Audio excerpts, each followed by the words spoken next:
Racial nationalism makes no sense. It survives on a kind of intellectual sleight of hand. It takes something real and pride in your own effort, your own achievements, your own character, and quietly swaps the subject. Instead of, I worked hard and built something, it becomes, my race is inherently superior. That's not an argument. Here's at the core of what they're doing. They're idealizing themselves, then projecting it outward. Here's what's actually happening psychologically. Someone looks at their own traits, discipline, intelligence, work ethic, and instead of just owning those as personal qualities, they reach for a bigger canvas to paint them on. Race is convenient because it's inherited, visible, and feels stable. But the moment you do this, you've stopped talking about yourself and started making a claim about millions of people you've never met, based on nothing but the fact that you share a category with them. This is the tell. Race nationalists rarely say, I am disciplined and that's admirable. They say, my people are disciplined. That's not humility or pride. It's outsourcing your self-worth to a group identity so large it can absorb any amount of contrary evidence. On another note, the idealized race of racial nationalists doesn't actually exist. Any group large enough to be a race is also large enough to contain the full range of human behavior. Brilliant people and lazy people, industrious people and criminals, geniuses and fools.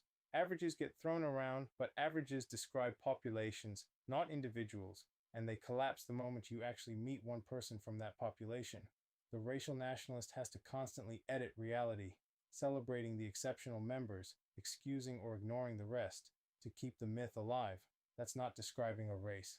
That's curating a highlight reel. The traits that actually determine whether someone contributes to society, intelligence, work ethic, integrity, adaptability, are not distributed by race.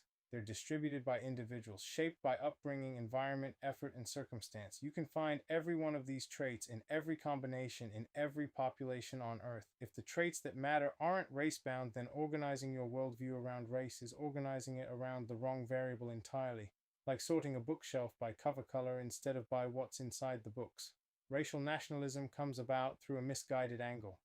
The ideologies of racial nationalism survive on cherry-picked statistics stripped of context, crime rates without socioeconomic controls, IQ comparisons without accounting for test bias, environment, or historical access to education.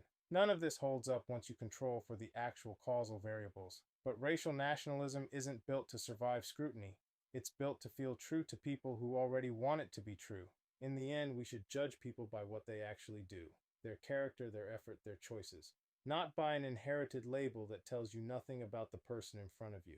Racial nationalism doesn't just fail morally, it fails as a basic model of how the world works.